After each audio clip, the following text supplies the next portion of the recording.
എല്ലാ കൂട്ടുകാർക്കും പുതിയൊരു വീഡിയോയിലേക്ക് സ്വാഗതം. അപ്പോൾ അതെ നമ്മളുണ്ടല്ലോ കഴിഞ്ഞ പയർ നടന്നൊരു വീഡിയോ ഇട്ടുണ്ടായിരുന്നു കേട്ടോ. അപ്പോൾ കഴിഞ്ഞ പയർ നടന്നൊരു വീഡിയോ ഇട്ടതിൽ ഒത്തിരി പേർക്ക് അഭിപ്രായങ്ങൾ ഉണ്ടായിരുന്നു. ഇതപ്പോൾ പയർ ഉണ്ടാവില്ല എന്നൊക്കെ പറഞ്ഞിട്ട് അഭിപ്രായങ്ങൾ പറഞ്ഞു കേട്ടോ. പയറുണ്ടാവില്ല, അത് വെറുതെ ആണെന്നുള്ള രീതിയിൽ കുറേ പേര് പറഞ്ഞു. കുറേ പേര് എന്നെ പ്രോത്സാഹിപ്പിച്ചു കേട്ടോ. അപ്പോൾ അവർക്കൊക്കെ നന്ദിയുണ്ട്. അപ്പോൾ പ്രോത്സാഹിപ്പിക്കാത്തവർക്ക് നന്ദിയുണ്ട് കേട്ടോ. കാരണം അവർക്ക് അറിയില്ലല്ലോ, ഉണ്ടാവില്ലെന്ന് അറിയില്ല, അതുകൊണ്ടാണ് അവരങ്ങനെ പറഞ്ഞത് കേട്ടോ. അപ്പോൾ ഇതൊക്കെ ഞാനിത് ഉണ്ടായി തുടങ്ങണുള്ളൂ കേട്ടോ. അപ്പോഴേക്കും എനിക്ക് നിങ്ങളെ കാണിക്കാനുള്ള സന്തോഷമുണ്ട്, നിങ്ങളെ കാണിക്കുന്നതാണ് കേട്ടോ. പയറൊക്കെ ശരിക്കും ഉണ്ടാവുന്നുണ്ട്. ഇതേ പൂക്കളൊക്കെ കുത്തി ഉണ്ടാവുന്നുണ്ട് കേട്ടോ. നല്ല പൂക്കണികളൊക്കെ ഉണ്ടാവുന്നുണ്ട്.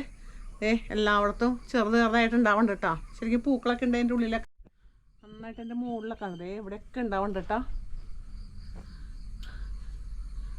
അപ്പം നിറയെ ഉണ്ടാവുമ്പോൾ നിങ്ങൾ ഇനി ഞാൻ കാണിക്കും കേട്ടോ. ഇപ്പം ഞാൻ വെറുതെ സന്തോഷം കൊണ്ടൊന്ന് കാണിച്ചതാണ്. ദേ ഇവിടെ ഉണ്ടാവുന്നുണ്ട്.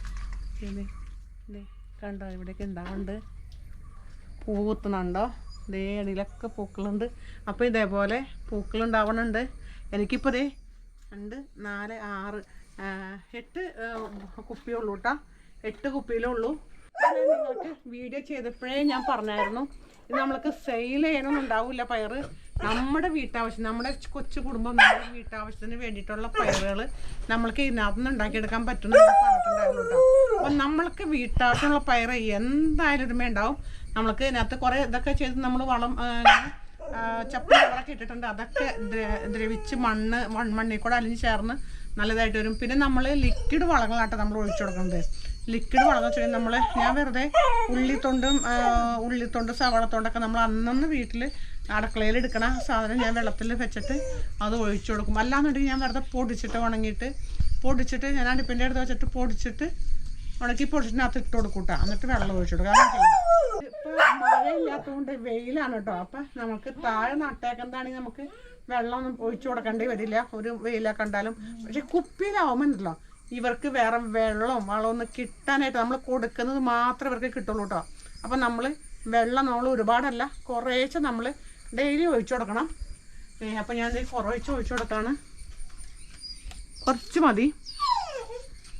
എന്താ ഇതിനകത്ത് ഒഴിച്ചാലും വെള്ളം കെട്ടി നിൽക്കില്ല. വെള്ളം ഒഴിക്കുമ്പോൾ അതിനകത്ത് താഴേക്ക് പോകണണ്ട, താഴേക്ക് ഇങ്ങനെ വെള്ളം പോക്കോളും. വളമൊന്നും പോവില്ല കേട്ടോ. വളം തങ്ങി നിൽക്കും. ആ വെള്ളം മാത്രമേ പോവുള്ളൂ.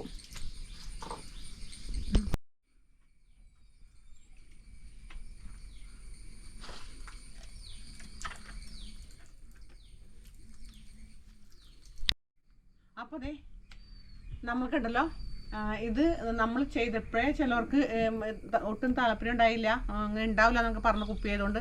പക്ഷേ ഈ ഒരു പയറിന് ഏറ്റവും നല്ലതാണ് കുപ്പി. ഒരു കുപ്പിയിലിടുന്ന വളം മാത്രം മതി കേട്ടോ. പയർ നമ്മൾ ഇടയ്ക്കിടയ്ക്ക് വളം ഇട്ട് കൊടുക്കണം. പക്ഷേ ഉണ്ടല്ലോ ഇത് നല്ല ഉപകാരം, ഒരു കൊച്ചു കുടുംബത്തിന് നല്ല ഉപകാരമുള്ള ഒരു വീഡിയോ ആണത്. കാരണം ഇതുപോലെ പയർ എന്തെങ്കിലും സാധനങ്ങളൊക്കെ നടാണെങ്കിൽ നമ്മുടെ വീട്ടാവശ്യത്തിന് നമുക്ക് എടുക്കാൻ പറ്റും, ഉപയോഗിക്കാൻ പറ്റും. അപ്പോൾ അതെ നമ്മുടെ ഈ കുപ്പിയിലെ പയറുണ്ടല്ലോ നല്ല സക്സസ് ആയിട്ടുണ്ട്. നിങ്ങൾക്ക് കാണാവുന്നതാണ്. ഒത്തിരി പേര് എനിക്കത് ഭയങ്കര വിഷമമായിട്ടാണ് ഉണ്ടാവില്ല. ഞാൻ ഇതുപോലെ ചെയ്തിട്ടുണ്ട്, എനിക്ക് അനുഭവം ഉള്ളത് ഞാൻ പിന്നെ നിങ്ങൾക്ക് ഇട്ട് തന്നത് കേട്ടോ.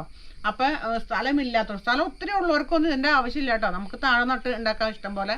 പക്ഷെ സ്ഥലം ഇല്ലാത്തവർക്ക്, അല്ലെങ്കിൽ വാടക വീട്ടിലോ അല്ലെങ്കിൽ അപ്പാർട്ട്മെൻറ്റിലോ അല്ലെങ്കിൽ വില്ലയിലോ ഫ്ലാറ്റിലൊക്കെ താമസിക്കുന്നവർക്ക് ഇതുപോലെ ഒരു 10 കുപ്പി നമ്മൾ ഇതുപോലെ ഇട്ട്, വേസ്റ്റ് കുപ്പിയാണ് നമ്മളിതുപോലെ ഇടാണെന്നുണ്ടെങ്കിൽ നമ്മുടെ വീട്ടാവശ്യത്തിലേക്കുള്ള ഇഷ്ടം പോലെ കറിക്കുള്ള പയറുകൾ നമുക്ക് ഇതാന്ന് കിട്ടും കേട്ടോ. അപ്പോൾ വിഷം അടിക്കാത്ത പയർ കഴിച്ച് നമ്മൾ ആരോഗ്യപരമായിട്ടിരിക്കുക. പിന്നെ ഒരു കാര്യം കൂടി ഉണ്ട് കേട്ടോ. കുറേ പേര് എന്നോട് പറഞ്ഞു കൊളസ്ട്രോളും പ്രഷറൊക്കെ ഉണ്ടോ. എനിക്ക് ദൈവത്തിൻ്റെ അനുഗ്രഹം കൊണ്ട് എനിക്ക് കൊളസ്ട്രോളോ പ്രഷറോ ഷുഗറോ അങ്ങനെയുള്ള അസുഖങ്ങളൊന്നും ഇല്ല കേട്ടോ. ചിലപ്പോൾ ജോലിയുടെ അതുകൊണ്ടായിരിക്കാം, ഓടിച്ചാടി നടന്ന് ഓരോ കാര്യങ്ങൾ ചെയ്യുന്നത് കൊണ്ടൊക്കെ ആയിരിക്കാം എനിക്ക് അങ്ങനെ അങ്ങനെയുള്ള അസുഖങ്ങളൊന്നും ഇല്ല കേട്ടോ. അപ്പോൾ അത് കുറേ പേര് ചോദിച്ചിട്ടുണ്ടായിരുന്നു. അതിനുള്ള മരുന്നൊക്കെ ഇട്ടുണ്ടായിരുന്നു ആ കമൻറ്റിൽ. അപ്പോൾ അതിൻ്റെ ഒന്നും ആവശ്യം എനിക്കിപ്പോൾ ഇല്ല. ഇനി വരാണെങ്കിൽ നമുക്ക് കഴിക്കാൻ കുഴപ്പമില്ല. അപ്പോൾ എൻ്റെ ഈ വീഡിയോ നിങ്ങൾക്ക് ഇഷ്ടമുണ്ടാവും ഞാൻ വിചാരിക്കണം. ഇഷ്ടമായിട്ടുണ്ടെങ്കിൽ ലൈക്ക് ചെയ്യണം. അപ്പോൾ നിങ്ങളെ നല്ല കൂട്ടുകാർക്കൊക്കെ ഒന്ന് ഷെയർ ചെയ്ത് കൊടുക്കണം കേട്ടോ. അപ്പോൾ അടുത്ത നല്ലൊരു വീഡിയോ നമുക്ക് വീണ്ടും കാണാം.